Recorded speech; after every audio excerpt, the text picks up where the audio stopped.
बारान रहमत में एक बार फिर आप सभी को खुश आमदीद। हमारे सेलिब्रिटी लाउंज में अहद वफा की रानी ज़ारा नूर अब्बास हैं। ज़ारा, ब्रेक पर जाने से पहले मैंने आपसे सवाल किया था, आपको याद है मैंने क्या सवाल किया था? भूल गई। चलें, जो भूल गए उसको भूल जाते हैं।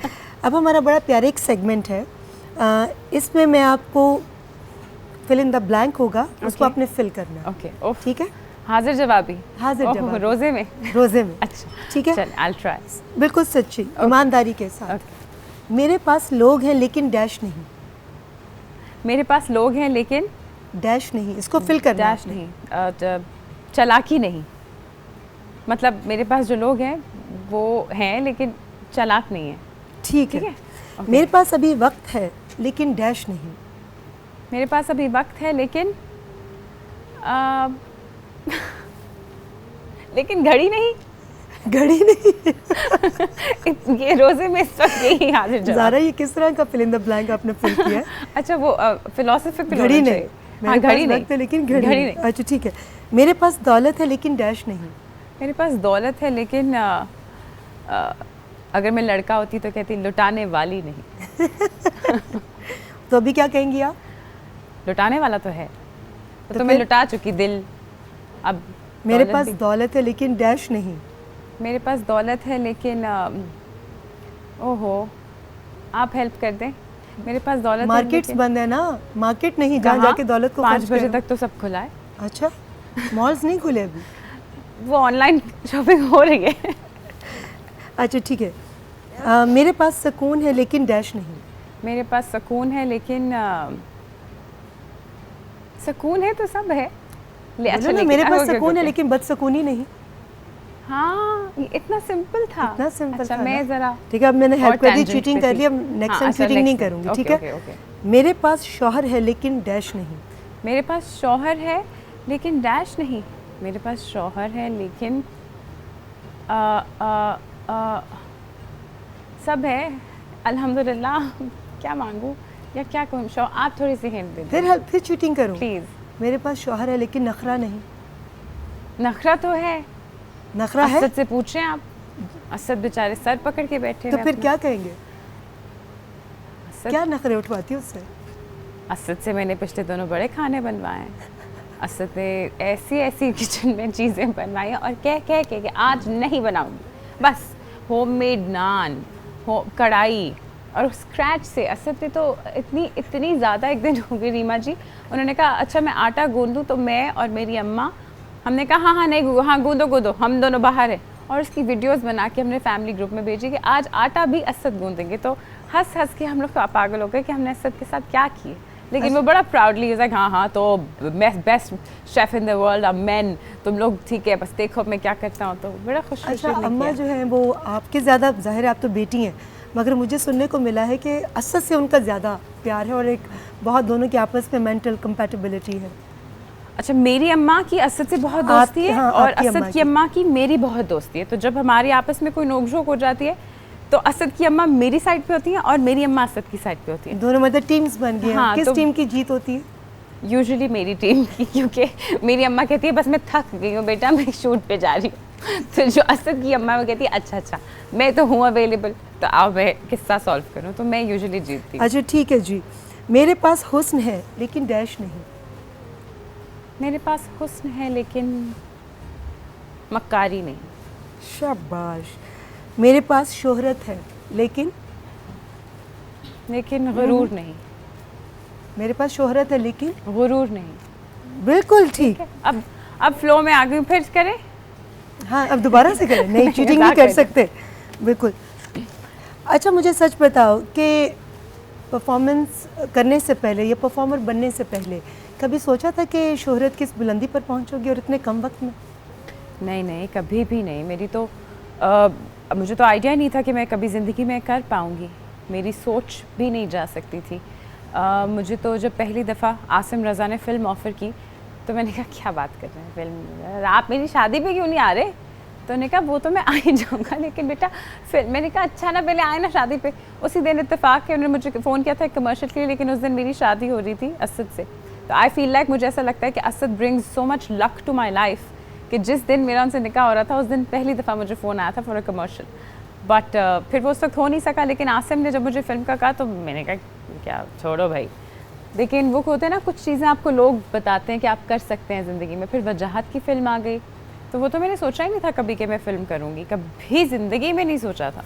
मेरे अब्बा ने नहीं सोचा था कभी, मेरे पूरी फैमिली ने कभी नहीं सोचा था। मेरे लिए खामोशी जो मेरा ड्रामा था पहला, और धड़कन, वो मेरे लिए बहुत बड़ी अचीवमेंट्स थी कि ये मैंने खामोशी कर लिया, धड़कन कर लिया और लोगों को पसंद आ गया, तो ये तो बहुत बड़ी बात है। तो अभी भी जब मैं लोगों को देखती हूँ कि अच्छा ये अभी मैंने अहद वफ़ा भी कर लिया और ये पसंद भी आ गया, तो मेरे लिए यही बहुत बड़ी अचीवमेंट्स हैं। अपने लिए छोटे छोटे स्टैंडर्ड्स सेट करने चाहिए। अगर बहुत बड़ा गोल अपने लिए सेट कर देंगे ना, तो उसकी तरफ भागने में जितनी एनर्जी और वक्त लगेगा ना, उसमें फिर ये जो एक्सटर्नल फैक्टर्स है ना और ये जो इंटरनल फैक्टर्स है, family, happiness, mental health, peace, वो सब इग्नोर हो जाती है। ज़ारा, ये इतनी मैच्योर सोच और इतनी पॉजिटिविटी, ये क्या आपको अपने एक्सपीरियंस से हासिल हुई है या बाय बॉर्न आप ऐसी थी? नहीं, बिल्कुल ऐसी नहीं थी। बहुत, आई थिंक मैं बहुत मैं इकलौती बेटी हूँ रीमा जी, और मेरे भाई और मेरे घर वालों ने मुझे बहुत ज़्यादा पैम्पर किया है। तो आई थिंक उन लोगों के प्यार ने बहुत ज़्यादा बिगाड़ दिया। बहुत शेल्टर्ड रही हूँ, बिगाड़ दिया कि इंसान की पहचान ही नहीं कर पाई। कोई बिगड़ कर इतना अच्छा हो सकता है? और आप इतना खूबसूरत बोलती हो। कभी किसी ने कहा है कि आपके बोलने का अंदाज़ इतना खूबसूरत है, आपके तलफ़्फ़ुज़ की अदायगी इतनी अच्छी है, आपके बोलने में, आपके नेचुरलपन में लगता नहीं कि कहीं पर भी आप नेचुरल बनने की बनावट कर रहे हैं। अच्छा, कि जब लोग कहते हैं ना, तो असदागी से कहते हैं इनको पता चले, तुम ज़रा घर आओ ना, ये लोग घर आए ना, इनको पता चले कि तुम बात किस तरह करती हो, लड़ती कैसी हो, तुम्हारी असलियत सबको बताऊंगा।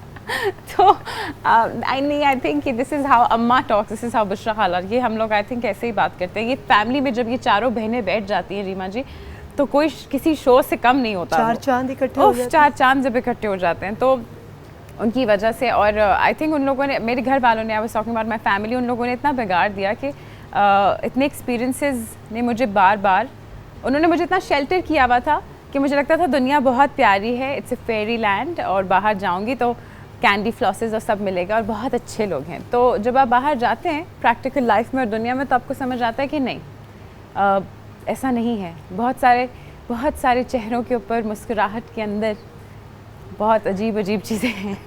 तो हम वो अजीब अजीब चीज़ें बिल्कुल डिस्कस नहीं करेंगे कि क्योंकि कुछ लोग उन अजीब चीज़ों के साथ अगर अपने आप को इस दुनिया में, अपनी दुनिया भी ख़राब कर रहे हैं और अपनी आखिरत भी ख़राब कर रहे हैं, तो हम उनके लिए दुआ कर सकते हैं कि अल्लाह ताला उन पर अपना रहम करे। और इग्नोर कर, I think ignorance is the best, ignorance is the best policy. बिल्कुल, हाँ, उनको इग्नोर कर दे और उनको उनके हाथ पे छोड़ दे। ज़रा मुझे ये बताओ, आपने अभी तक 3 फिल्मों में काम किया, छलावा में 2 फिल्मों में काम किया आपने। छलावा में किया, परे हटलफ में किया, और अभी मैंने साइन किया है हसीब हसन की फिल्म आन। ये लेकिन आप अच्छा दोनों में, ठीक है, एक में और मैच कर रही थी, लेकिन आप मुझे ये बताएं कि इन दोनों फिल्मों में जो आपने काम किया, आपका साइड का कैरेक्टर था। जी जी। लेकिन आपने लीड कैरेक्टर को जो है वो अंडर शेडो कर दिया, तो ये मतलब क्या लोगों ने आपको बताया कि आपके कैरेक्टर के अंदर इतनी जान थी, इतनी आपकी परफॉर्मेंस जानदार थी कि मेन कैरेक्टर करने वाली बंदी जो है वो अंडर शेडो हो गई, उसकी आपकी मौजूदगी में उसको बंदा देखता था, मगर फिर आप अपनी परफॉर्मेंस की वजह से तवज्जो ले जाती थी तमाम देखने वालों की। तो ये मुझे बताएं कि ये कैसे, ये क्या कोई प्लानिंग की थी या अचानक नेचुरली आपसे ऐसा एक्ट हो जाता है? नहीं, मुझे लगता है कि ऐसी बात नहीं है, आपका प्यार है। नहीं, ये मेरा प्यार है, मेरे साथ बहुत सारे लोगों का ये प्यार है और ये सोच है और उनका ये एनालिसिस है जो मैं आप तक पहुंचा रही हूँ। पता नहीं, आई होप और जो आपके साथ है, मैं बता दूं, सॉरी आपकी बात काट रही हूँ, कि जो आपके साथ है वो भी हमें बहुत प्यारे हैं। हाँ, तो मगर जो सच हो, जब वो किसी जगह जाएंगे और उनकी अपनी पर्सनालिटी से जो खुशबू आएगी, जो उनके काम के अंदर जो पायदारी नज़र आएगी, हम वो भी डिस्कस करेंगे। लेकिन जो सच है वो सच है। तो सच इस वक्त का यही है कि आपके किरदार ने लीड कैरेक्टर्स को अंडर शेडो कर दिया। तो आप मुझे ये बताएं कि ये आपने प्लानिंग के तहत किया, क्या वाकई कोई ख़ास करम या कोई दुआ लग गई आप? नहीं, आई थिंक मैं बहुत ब्लेस्ड हूँ कि मेरी जो डायरेक्टर्स मुझे मिले, उनकी जो टीम्स मुझे मिली हैं वो बहुत अच्छी थी। चाहे वो आसिम रज़ा और उनकी टीम हो, और वजाहत और उनकी टीम हो, बहुत अच्छे लोग थे। आसिम से बहुत कुछ सीखा, फिर वहाँ जाके वो अप्लाई किया वजाहत के सेट पे। वजाहत ने भी बहुत प्यार से काम किया, बहुत फैमिली इन्वायरमेंट थी। तो वो सब आप जब कंफर्टेबल होते हैं इन्वायरमेंट में तो I think you put your best effort in your work also. तो वही नज़र आया शायद। ज़ारा, बड़ा इम्पोर्टेंट सवाल मैं आपसे पूछना चाहूँगी। अमूमन हम जब ग्लैमरस किरदार अदा करते हैं, हम अपने टाइम की बात तो नहीं करते, मतलब 20 साल पहले या 15 साल पहले, लेकिन अभी रिसेंटली गुज़िश्ता 10-15 सालों में बहुत चेंजेस आए। डिज़ाइनर्स भी आ गए, ब्यूटिशंस भी आ गए, आपको बहुत ज़्यादा फैसिलिटीज़ मिल गई जो आज से पहले इस तरह से नहीं अवेलेबल थी। आप मुझे ये बताएं कि आपके कपड़ों के अंदर एक जो फेमिनिशपन जो है वो बहुत प्रोमिनेंट होता है, और आपके कपड़ों में वल्गैरिटी नज़र नहीं आती, या आप उस लाइन को क्रॉस नहीं करती, या आप, मैं ये कहना चाहूँगी कि उस तरह के ग्लैमरस कपड़े नहीं पहनती जो आपकी काउंटर पार्ट्स पहन रही होती हैं। तो इसकी क्या वजह है? क्या आपकी अपनी ये अप्रोच है, आपको डायरेक्टर नहीं कहता, या डायरेक्टर की ये सोच होती है? इसको ज़रूर प्लीज़ शेयर कीजिए, क्योंकि आपके मैंने अभी तक जितने भी परफॉर्मेंसेस देखी हैं, आपके कपड़ों में कहीं पर भी, आपके लिबास में, आपके चाहे वो सीन हो या गाना हो, आपके अंदर एक मशरकियत जो है वो मुसलसल नज़र आई है। तो ये इसके पीछे आपका अपना किरदार है या डायरेक्टर स्पेशली वार्डरोब आपके लिए ऑर्गेनाइज़ करते थे? मुझे ऐसा लगता है कि जो ऑब्वियसली जो पहनना ओढ़ना सबकी अपनी अपनी प्रेफरेंस है, और जो लड़कियां और जो लोग ये कपड़े पहनते हैं जो मैं नहीं पहनती, क्योंकि वो मुझे सूट नहीं करते, मुझे ऐसे लगता है, या मेरे पे अच्छे नहीं लगेंगे, और जिन लोगों पे अच्छे लगते हैं वो उनको पहनना चाहिए। हर चीज़ हर इंसान कैरी नहीं कर सकता, और जब आप मेंटली उसको आप कॉन्फिडेंट नहीं फील करते तो वो आपकी बॉडी पे नज़र आएगा। मैंने कभी अभी इस तरह नहीं सोचा कि you know I have to set this as an example, ऐसी कोई सोच नहीं रही, क्योंकि अगर वो मैं इस तरह सोचूंगी तो मैं ये कहूँगी कि जो कर रहे हैं वो गलत है। इसमें सही और गलत की कोई वो है ही नहीं boundary. I think it's just that right now and previously and ahead also I'm very comfortable in all of this. तो मुझे बहुत अच्छा लगता है, और अल्लाह का शुक्र है कि मेरे जो डायरेक्टर्स रहे हैं वो भी बड़े कंफर्टेबल हो जाते हैं इस चीज़ से, तो वो भी बहुत सपोर्टिंग होते हैं, और मुश्किल नहीं रहा मेरे लिए ये टाइम कभी भी, यू नो, उनको कन्विंस करना या ना कन्विंस करना, वो हमेशा बड़े कंफर्टेबल रहे हैं।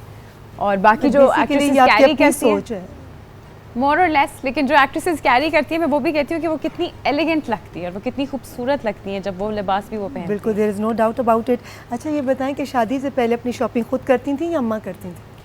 शादी से पहले तो शॉपिंग इतनी नहीं करती थी क्योंकि बहुत लिमिटेड खर्चा मिलता था हाथों में। वो तो बाबा बता देते थे कि बाबा ने बहुत स्पॉइल किया हुआ था कि ये इसको जो भी दिलाना है दिला दो, तो अम्मा कहती थी कि नहीं, कि इसकी शादी एक दफ़ा ही होगी, शॉपिंग होगी शादी के वक्त।